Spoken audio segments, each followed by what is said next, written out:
Hey guys, Series here. Today is Sunday, September 8th. We are back at Great Adventure because this is the first weekend of Oktoberfest. Starts a week earlier than Fright Fest. We're going to check out all that is new with that.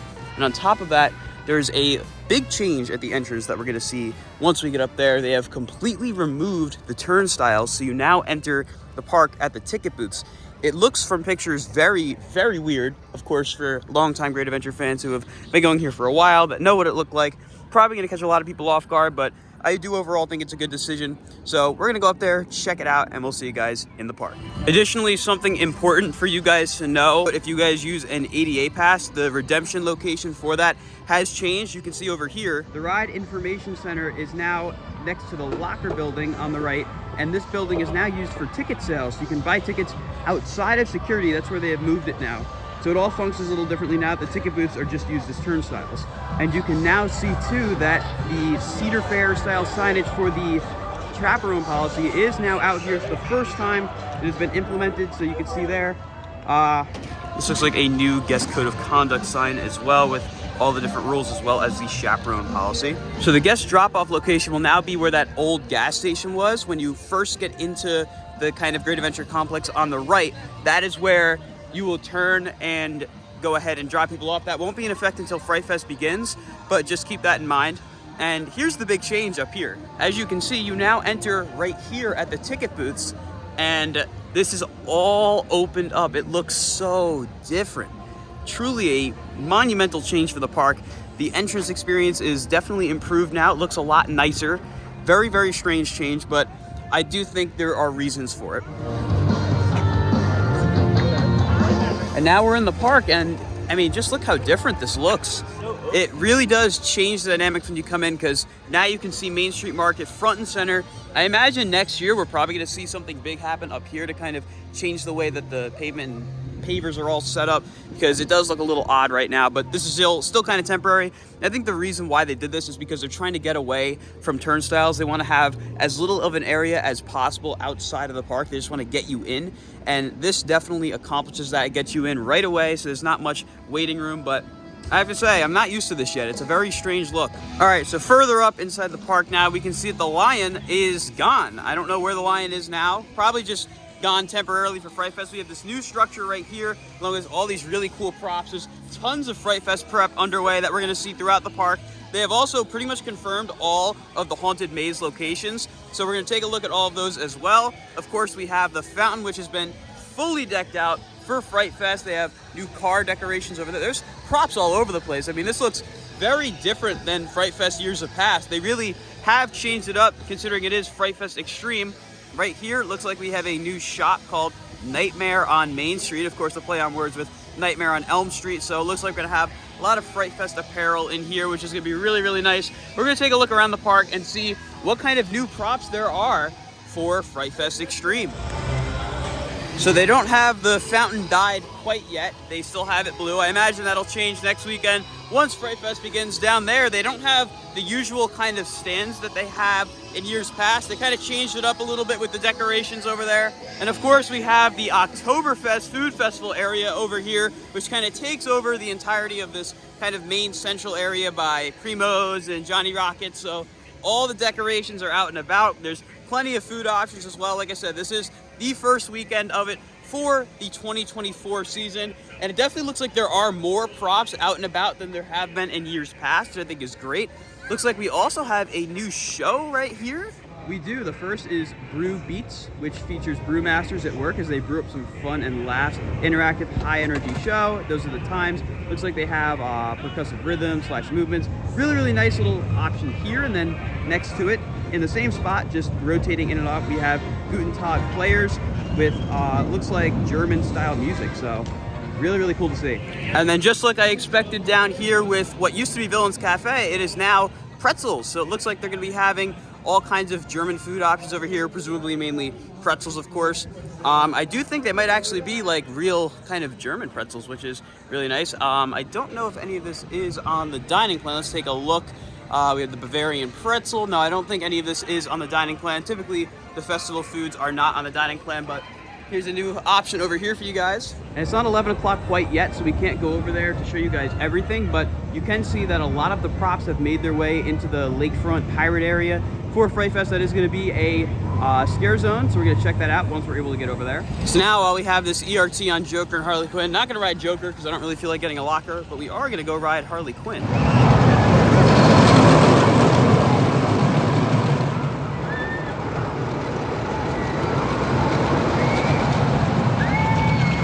Just rode Harley Quinn, and now we're probably gonna go over to the other side of the park. Like I was saying, you can see that there's different props along this path over here by Houdini. They usually had those pillars, but not anymore. They kind of have these little tiny huts. For whatever reason, there's a lot of these little red stickers right next to the brick pathway. Not sure what they're for, but I'm sure we'll see. There's one up here too. You can also see a lot of props going in down there in Frontier Adventures for Fright Fest as well. And then down there where the entrance to Bloodshed used to be is presumably where the entrance to Texas Chainsaw Massacre is going to be. And like I said, we do know all the locations of the mazes at this point, so as we go and check on their progress, I will of course update you guys on which one is which. Over here at Trick or Treat, I'm assuming this is probably what the outside of the facade is going to wind up looking like. I'm going to detour over here for a second. The Toro Cop Path is still closed, unfortunately. I hope that it is back open in time for Fright Fest beginning. But over here is presumably where the entrance to Trick or Treat is going to be. No signage quite yet.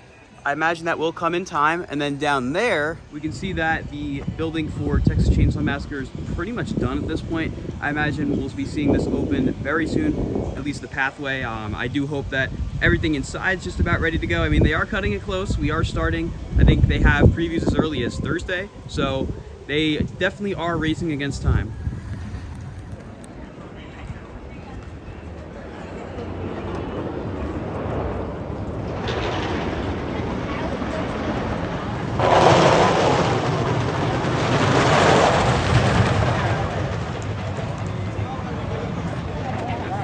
All right, so we just rode Toro twice with all these guys, and it was good. We only got 2 rides because on the second ride, we like stopped kind of short on the brakes, and then it wound up going down. So I have a feeling it's probably not gonna be open for a little while, but it was still good. Of course, very slow, as it always is in the morning, which is something to be expected, but always love to get some rides in on Toro nice and early before any kind of line builds up. And I have heard that Medusa is now on 2 trains, so that might be a good spot to go to next. Like I said, right here is where I believe the entrance to Texas Chainsaw Massacre is probably going to be. Still no signage up yet, but as we make our way around the park, we are going to go and look at all the different maze spots to see if the signage has gone up yet. Like I said, previews start as early as Thursday, so they definitely don't have much time left.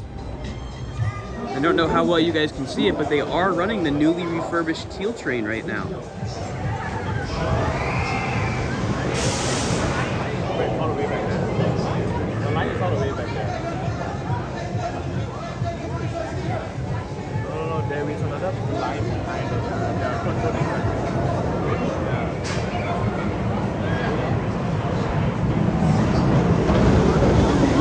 Just did 4 rides on Ka, and actually got to ride the new Teal train, which has been recently redone, and it is noticeably smoother, which is really, really nice. I love the paint job they have on it.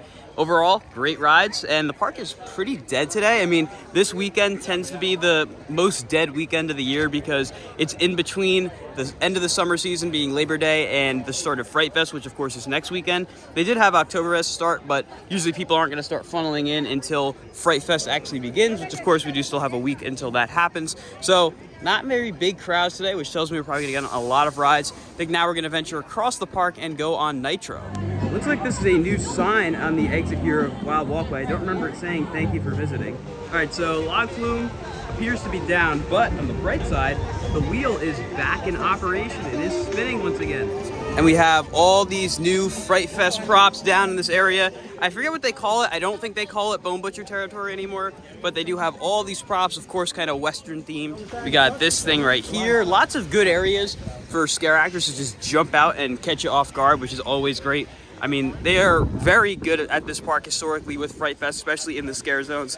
And it seems like this year is going to be no exception to that, even with all the new IP mazes they have going on. And I realized we said we were going to Nitro, but they are still giving away those log flume pins down here. And I actually didn't get one yet, so today's my lucky day, I hope. And just like that, here's the pin. They did this away, I think, last weekend or the weekend before, something like that. But it's a really nice pin. Has the wheel in it, the drop, it's got everything. Today is the last day to get it, unfortunately, as far as I know. So if you didn't get it already, unfortunately, your time has passed. But I'm sure they'll pop up here and there if they have extras. Over here on the Attitudes tent, there's a new sign for Kids Boo Fest, which of course starts next Saturday. And then over here, we have some signage for Fright Fest Extreme. There's that one, and then there's that one right there with that creepy clown looking fella. And while I'm on the subject of Fright Fest, I figure I might as well explain how the ticket system is going to work this year, because I've gotten a lot of questions about it. So if you're not a pass holder, there are two separate types of admission for Great Adventure. There's the daytime admission and then Fright Fest admission. That only really applies on weekends when the park is open in the morning. So if you plan on coming in the morning for like Oktoberfest and just to ride rides, as well as staying for Fright Fest, you're gonna need to get both the day ticket for the morning and the Fright Fest ticket at night. And that Fright Fest ticket will include the Haunted Maze Pass, so you won't have to pay extra for mazes, which is nice. Now, if you're a pass holder, it's a little different, because most pass holders get access to the event itself. I think the only ones that don't are the gold pass holders for 2025. I could be wrong on that, but I'm pretty sure that's how it is. And the only group of pass holders that gets free mazes are Legacy, Diamond Elite, and Diamond Elite VIP. I believe Legacy Diamond gets one free maze, but I don't think it's exactly how you would think. You only get it like once, you don't get to use it every visit. Diamond Elite and Diamond Elite VIP, I believe, get one free go through every maze on every visit. So you can do all 9 mazes each time you go, but only once. So if you guys have any more questions about that, leave a comment down below and I'll try to help. So I know it's a little different this year, probably a little confusing for a lot of people. We got some coffins over here as well. Looks like there's some holes for fog machines to let some fog out as well. So maybe we'll see some scare actors out here in front of Houdini. Another little prop right here. It is so weird that you can see all the way to the ticket booths now that the building has been removed for the turnstiles. It's gonna take a lot of getting used to. As we walk down here towards Giant Wheel, we got 2 cars over here on either side. We have some house props, probably for scare actors. I imagine that area is gonna kind of expand over this way. Nothing over at Flash in terms of Fright Fest stuff. We do have this right here. And then it seems like it kind of ends here. And Lost and Found has now moved next to Skyscreamer. This area, this building really hasn't been used for much in a while, but they got rid of the original Lost and Found because that is now where you get your ADA pass. So now you come over here and here's the steps. You can just scan the QR code and report whatever you might have lost. So I think it's actually a pretty good spot because it's right by the entrance. They weren't really using this building for anything, so they found a use for it. Up there, they do still have the 50th banner up. I imagine that'll change soon. We also have a shop changed name over there that is now Scareware. It's not open yet. I imagine we'll see some Fright Fest merch over there. And then over here, the Skyline Bar, or whatever it was called, has now been changed to the Witch's Brews and has a whole bunch of different Fright Fest decorations around it. We'll walk over through that section later to check out all the Fright Fest props, but over here, we have blood drums. As far as I know, they've already been doing some testing for the show. You can see they already have all the instruments up here as well, or at least most of them. All the drums are up there. Nice big stage. They got some decorations on the stage. It's always a good spot for the show because it's such a big open area and it really does function well for the events. Time for Nitro. Inside Nitro's queue here, looks like they've started putting these photo QR codes all around the queue. You got some on the floor, you got some on the wall over here, which I'm not sure why you would scan that before you get on the ride, but I mean, I guess they want to increase visibility of it. They do have the photo booth open over there as usual. And as far as I know, Log Flume's photos still aren't available yet. I will update you guys when that does change, but as far as I know right now, they are not available yet.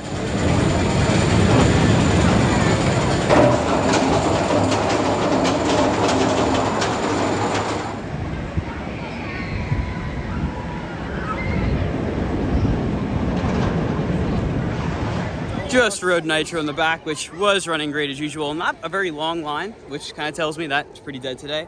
And now we're heading over by Jersey Devil. I don't think we're gonna ride it because it doesn't look like it's open. It's running empty trains, but I don't think there's been any additional props placed in this area. It still looks fantastic though. Lo and behold, we do have a new prop over here in the Demon District. 2 new props. There's this car right here and that car over there all caged in. Kind of reminds me of how Magic Mountain does their areas over by Wonder Woman, which is of course a basically clone of this ride.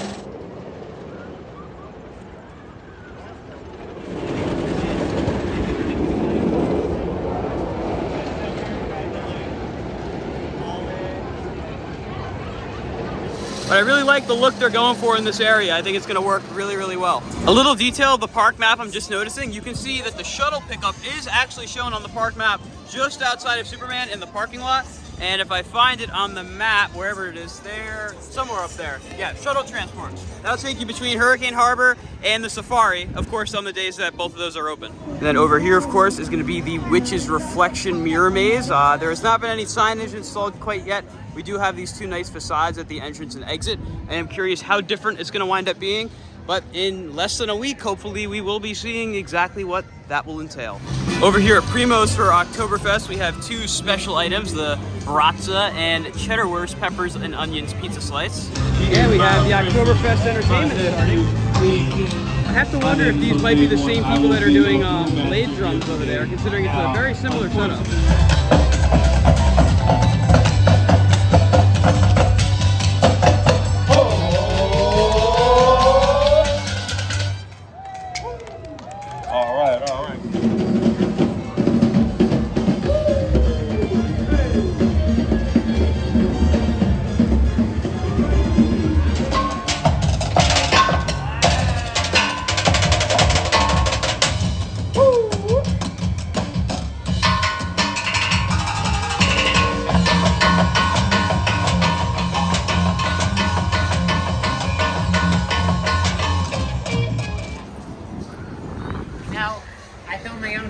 So it has been revealed that down here, well, at least officially revealed, that down in the catering area is going to be where Saw X is going to be. I imagine that's also going to be where Asylum is. There's no other spot for it. So we really can't see any construction progress on that. But keep in mind that there will be two mazes down here. So Stranger Things is over there. And then we got Saw and the Asylum back there. Reaper's Closet is still closed. You can see they actually put up a kind of barricade there at the door so you can't see what they're doing inside. The Retro Bar is no more, it looks like. All of the signage from the Retro Bar is gone, so I think this may be getting converted to the RIP Lounge once again for Fright Fest, which I'm a little disappointed by, honestly. I was hoping it would stay as the Retro Bar, but judging off the fact that all the signage is gone, that tells me probably not going to happen. And I also would imagine that Stranger Things, which is right here, might have its exit go right through here because, I mean, the path is already laid out. Kind of looking through these bushes here, you can see they are working steadfast on getting Stranger Things ready to go. And as of now, we do officially know where all the mazes are going to be, and they officially confirmed that this is going to be Stranger Things indeed, which I had kind of figured out a little ahead of time in a previous update, if you guys remember. But this is a perfect spot for Stranger Things, in my opinion. You can see some great views right here. I see a stuffed dummy prop right there. Lots of chairs. Overall, just a ton of work going on. And of course, this fence is gone. And honestly, they really decorated this up nice with all these sort of shrubs and bushes. Just looks really, really nice, well presented. Over there, of course, is going to be where Dead Man's Party is. They already have all the decorations out there. They got the cars, they got the two columns, all the spider webs, cobwebs.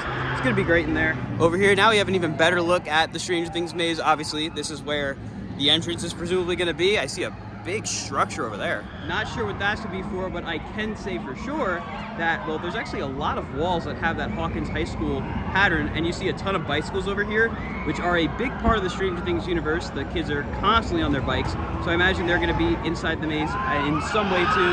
See an American flag, see all kinds of stuff. That looks like it could be from the upside down, actually. Really cool to get a little tiny look inside of the maze here. I imagine where they put all this new gravel is probably going to be where the queue goes, probably going to go all the way back there where they have all that extra space and whatever that wooden structure is. I think it looks awesome. But I am probably most excited for this maze, given the fact that I am a pretty big fan of Stranger Things. So for mazes like Stranger Things, Saw, Asylum, as well as Texas Chainsaw Massacre, all the ones that are not necessarily indoor, but not necessarily outdoor either. They're the ones that are in those pavilions that do have like an open air setup, but they are covered by the roof. I'd recommend going through those later in the day, mainly because of the fact that you're gonna get the better scares when it's fully dark.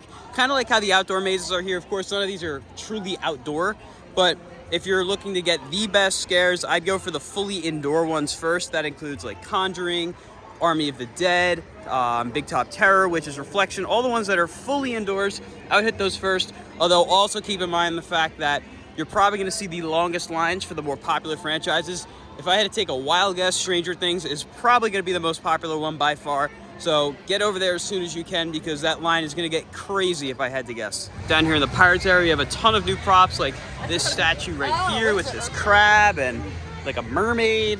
It's really, really cool. As we continue down, they really decked up Swashbuckler. This looks great. We have what looks like a giant fish and then just some undead dude. Then continuing down, we have this massive pirate ship thing right next to Buccaneer. It actually looks really, really nice the way they have it positioned there. Then as we continue down, Swashbuckler is all decked out with the cobwebs. We have this little tiny lighthouse thing. I feel like a lot of these props were previously over by the lake, which was Lady of the Lake for a while. Then they kind of switched it up. Over here, we have this other half of a pirate ship, and it kind of works nice with this bucket they have here with the flowers. So they kind of just laid it right over.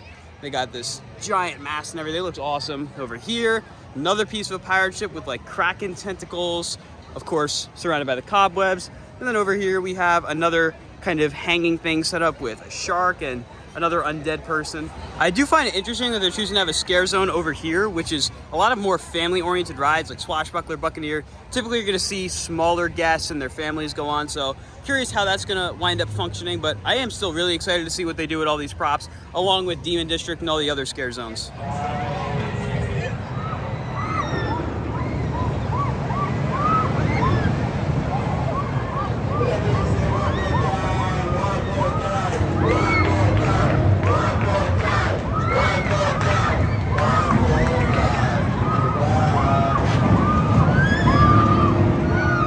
I must say, it feels really strange that this whole Joker Plaza does not have anything for Fright Fest, because usually this is like one of the most full areas for Fright Fest props and everything, but I guess they decided to shift things around a little bit, which probably works to this ride's benefit, because as you can see, it already has a long line anyways, so I don't think they really need any more traffic from Fright Fest coming in. Over there at Right Stuff is where Army of the Dead is going to be, and you can see they have kind of a tent set up right there.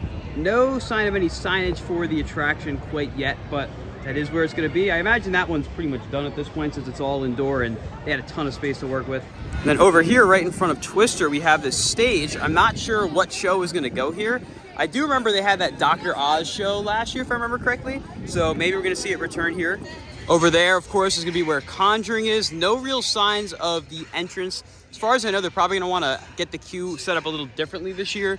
They're probably going to have a big portal out front here. Maybe have the queue go a little further back that way towards Superman and Lantern. We have to wait and see, but I am excited to see how they expand upon this maze. It was great last year. And now, time for Green Lantern. Well, scratch that. I got up here and saw this, and I am not waiting in that. Unfortunately, Superman is still closed due to that power issue.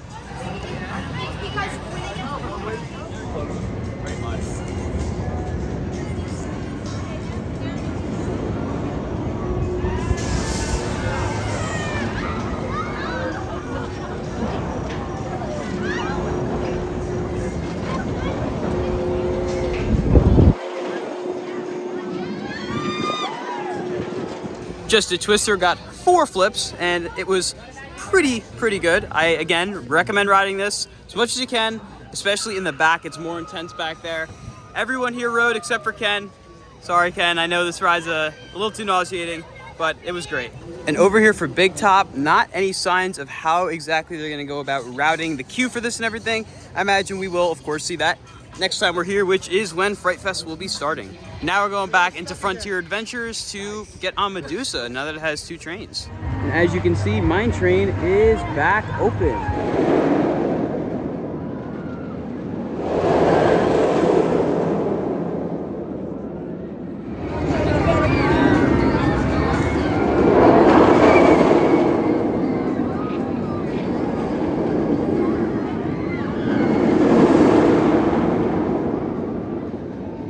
This right here is the technically new train. C-Train has not been on yet this year, so we're gonna get to ride it.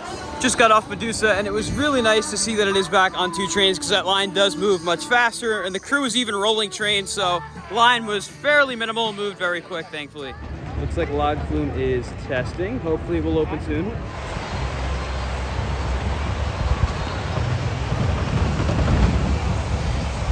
It looks like everybody runs to Log Flume as soon as it reopens.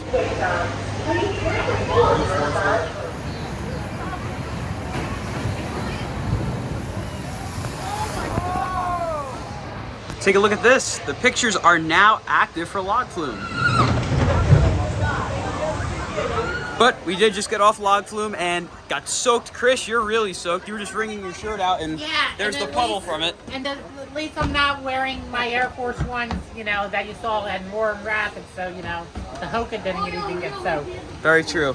How wet did you guys get? I got very wet. Yeah. The vlog we were in was like... So there is not an on-ride video yet. It's just the photo, but I imagine the video will probably be added in time. And they also don't have like a custom wallpaper, I guess you could call it, for the picture. So again, something we'll probably have to wait a little longer for. I'm just now realizing over here next to log flume that Sawmill Snacks is gone.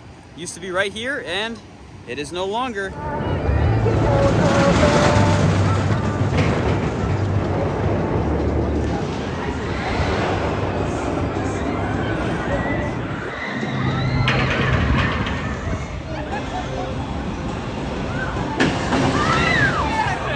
We all just got off of Mine Train. Brian, welcome to the park. Hi. How was Mine Train? It was good. I'm running well, running well. Very good as usual. Surprise hill never lets down. Great in the front, or great in the back, but better in the front. Love that check the hill. Way better than Cedar Creek Mine Ride. So I'm going to detour into BBNP real quick because I know there's some Kids Boo Fest prep underway. So right here where the camp kitchen used to be, it looks like it's going to be some kind of an indoor corn maze by the looks of it. They have this archway right here and it's all blocked off with the BBNP sign up front. So if I had to guess, they're doing like a Fright Fest style thing in here just that it's friendly for kids, which I think is really cool. Kids Boo Fest has always done really well. They've been doing it for 2 years. This could be the third year, just like Oktoberfest. So they always do a really nice job with it. And for those of you who have small kids, highly recommend bringing them over here for it. Now we're gonna give Green Lantern another shot.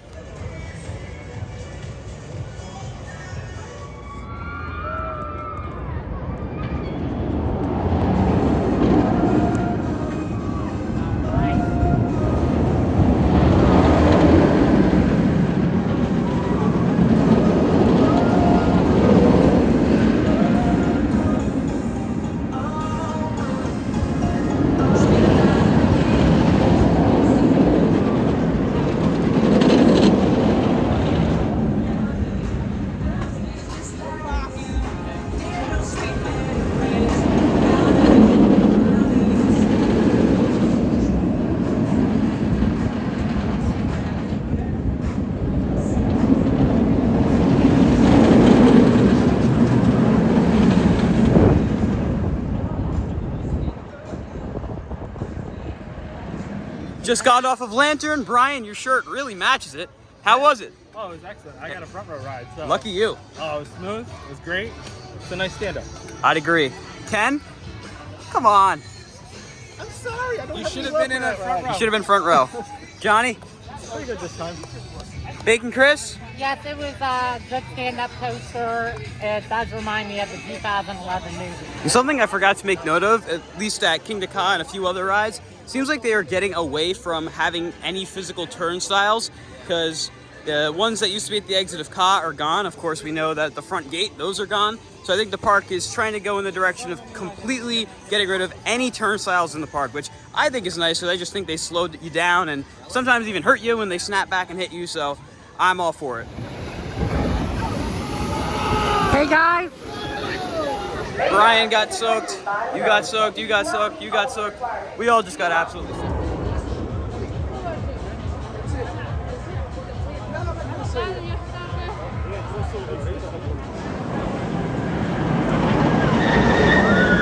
So this right here, right? This is an empty station at King Ka, but there's about a 30-minute line at the actual queue. What's happening is Flash Pass is holding up the line from actually moving. So now all of these people are just going to be able to stay on because there's literally nobody in the station. All right, so we just did a bunch of rides on Ka. Brian, you definitely made out the best. How many did you get? 16 rides. 16 rides. 3 on the blue train, and then the rest was all on the orange train. And you haven't ridden this in a while. What'd you This think? is the first time this season. It's running good. They're hauling. They are dispatching trains like no other. I'm pretty sure it's like all supervisors on the crew right now too, and they're absolutely killing it. Yeah, he's like he was just like on the tarmac of an airport or something watching planes go by. But yeah, Ka was great today. Probably the highlight ride of the day in my opinion. So I'm not sure we're gonna go next, but park closes in an hour and a half at 8 o'clock. So I'm not sure if we'll stay the whole time. We'll see. All right, we've ventured into Metropolis, and I think now we're gonna go on Justice League. So they now have that screen reflecting right here in front of Cyborg, and it was not like that before. It was a little creepy looking, actually. Well, there's a third of the scores.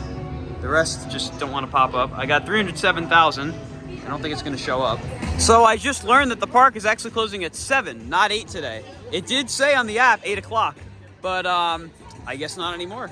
They even put some Halloween decorations in the windows of Quick 6 over here. So we can see with the new entrance setup now, they just have like a red rope across the entrance over there, blocking people from coming in or going out. I still can't get over just how peculiar this looks now. I mean, this doesn't even feel like Great Adventure. It's insane. You can just walk all over the place now. It's so open. The exit is still all the way back here. It's kind of attached to the bathroom still, but this is crazy. I really can't wait to see what they wind up doing with this long term. But with all that being said, that is going to do it for today's vlog from Great Adventures. We're standing in this weird new entrance setup. I can't wait to see what gets done with this. But Ken, how was your day today at Great Adventure, opening to closing? It was an amazing day here today at Great Adventure. Beautiful day, and not as crowded as it was going to be. So, had a great time with you guys. Great day. Got on live from a few times. Got in a car a lot of times. And this new entrance was just fantastic. Like I say, amazing day with amazing friends. It's really good. A few hours, gone a couple good things. 17 times was the final count. But this just looks amazing. Just leveling this and opening this up. Hopefully now they Hershey Park route and just completely make it a whole new Chocolate Town. Chocolate Town. Great Adventure Town. Sorry, I'm sure they can come up with something more clever. And Bacon Chris did leave earlier, but he had a great day as well. Overall, though, awesome day here at the park. And next weekend starts Fright Fest. You're going to see Fright Fest coverage start at the beginning of the weekend. So stay tuned for that. There's going to be a lot coming up with Great Adventure, Hershey, Dorney eventually as well, all for Haunt. It's going to be an excellent time of year. But all that being said, guys, that's going to do it for today's video. If you enjoyed, be sure to like, comment, and subscribe. And I'll see you all in the next video. Goodbye, guys.